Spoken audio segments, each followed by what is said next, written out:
अस्सलामुअलैकुम व्यूवर्स, उम्मीद करती हूँ कि आप लोग सब खैरियत से होंगे। हमारा आज का टॉपिक है साइकियाट्रिस्ट और साइकोलॉजिस्ट के दरमियान में क्या डिफरेंस है।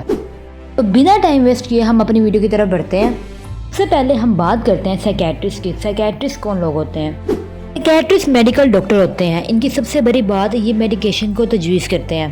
ये लोग इलनेस या डिसऑर्डर को डायग्नोज करते हैं, फिर उससे मुतल्लिक ट्रीटमेंट को प्लान करते हैं और फिर उससे रिलेटेड थेरेपीज भी प्रोवाइड करते हैं। साइकियाट्रिस्ट सीरियस और कॉम्प्लेक्स मेंटल इलनेस को ट्रीट करते हैं, like severe depression, schizophrenia, bipolar disorder. इनके पास 1 to 2 ईयर्स की हॉस्पिटल की जर्नल ट्रेनिंग्स होती हैं। बेसिकली इनके पास तमाम अथॉरिटीज़ होती हैं। ये किसी भी इलनेस को डायग्नोज करते हैं, फिर उसका ट्रीटमेंट भी प्रोवाइड करते हैं, थेरेपीज़ को भी, और फिर जो टेस्टिंग होती है उसको भी मैनेज करते हैं। अब अगर बात की जाए साइकोलॉजिस्ट की, तो साइकोलॉजिस्ट के पास इतनी अथॉरिटीज़ नहीं होती हैं जितनी कि एक साइकियाट्रिस्ट के पास होती हैं। लाइक साइकोलॉजिस्ट जो होता है वो मेडिकेशन को प्रोवाइड नहीं कर सकता। साइकोलॉजिस्ट एक डॉक्टर नहीं है। साइकोलॉजिस्ट जो है वो सिर्फ साइकोथेरेपी पर फोकस करता है। साइकोलॉजिस्ट थ्रू काउंसलिंग पेशेंट को हेल्प आउट करता है कि वो अपने किसी डिसऑर्डर से बाहर आ सकें। साइकियाट्रिस्ट और साइकोलॉजिस्ट दोनों ही जानते हैं कि दिमाग कैसे काम करता है, हमारे इमोशंस, हमारी फीलिंग्स, हमारे थॉट्स कैसे काम करते हैं, और ये दोनों ही साइकोलॉजिकल ट्रीटमेंट प्रोवाइड कर सकते हैं। फ़र्क सिर्फ इतना है कि साइकियाट्रिस्ट जो है वो मेडिकेशन प्रोवाइड कर सकता है, लेकिन साइकोलॉजिस्ट मेडिकेशन प्रोवाइड नहीं कर सकता।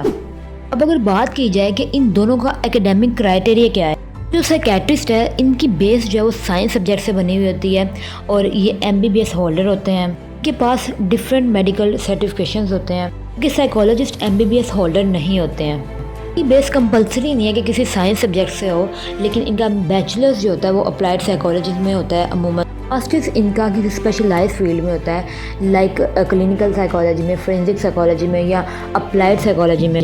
जिस फील्ड में इनका ज़्यादा इंटरेस्ट होता है ये उसी फील्ड को अडॉप्ट करते हैं। अगर हम बात करें कि साइकोलॉजिस्ट बनना ज़्यादा बेहतर है या साइकियाट्रिस्ट बनना, याद रखें हम किसी भी फील्ड को जज नहीं कर सकते हैं। कोई भी फील्ड तब भी कामयाब होती है जब आपका इसमें इंटरेस्ट ज़्यादा होता है। 90% लोग अभी भी ये जानना चाहेंगे कि मोस्ट ट्रेंडिंग फील्ड कौन सी है या अर्निंग के हिसाब से सबसे ज़्यादा बेस्ट फील्ड कौन सी है। तो इन दोनों फील्ड्स में से किसी एक को भी हल्का नहीं कहूँगी, दोनों ही अपनी जगह पे बेस्ट फील्ड्स हैं। एक जनरल रीडिंग आपके सामने रख देती हूँ। ज़्यादा इफेक्टिव फील्ड साइकियाट्रिस्ट की समझी जाती है, बिकॉज इनके पास फुल अथॉरिटी होती है। ये लोग एज अ साइकोलॉजिस्ट भी काम कर सकते हैं। इसके अलावा गवर्नमेंट सैलरी जो होती है वो साइकियाट्रिस्ट की एज़ कम्पेयर टू साइकोलॉजिस्ट ज़्यादा होती है। एक बात फिर वहीं पे आती है आपके इंटरेस्ट की। अगर आपको किसी फील्ड में इंटरेस्ट ज़्यादा है तो आप मुख्तलिफ प्लेटफॉर्म के थ्रू अपनी अर्निंग को बढ़ा सकते हैं। पहला सवाल, हमें साइकोलॉजिस्ट के पास कब जाना चाहिए और साइकियाट्रिस्ट के पास कब जाना चाहिए? देखिए ये टोटली पेशेंट की कंडीशन पे डिपेंड करता है।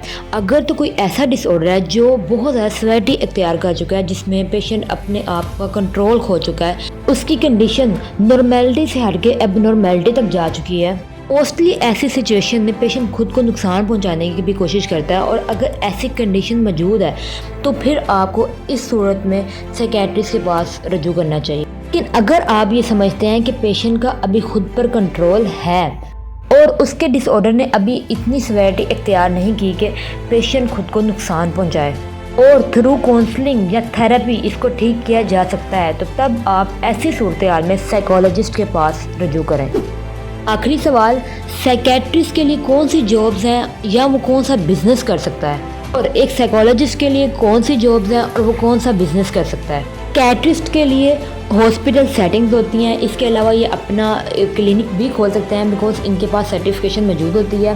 इसके अलावा ये लोग अपने इंटरेस्ट की बेस पर लेक्चरर की जॉब भी कर सकते हैं। साइकोलॉजिस्ट हॉस्पिटल सेटिंग्स में भी काम कर सकते हैं।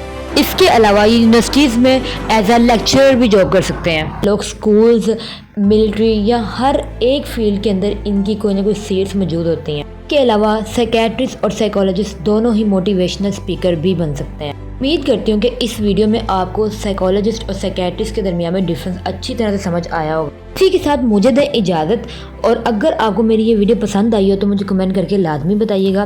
दुआओं में याद रखिएगा, अपना बहुत सारा ख्याल रखिएगा। अल्लाह हाफिज़।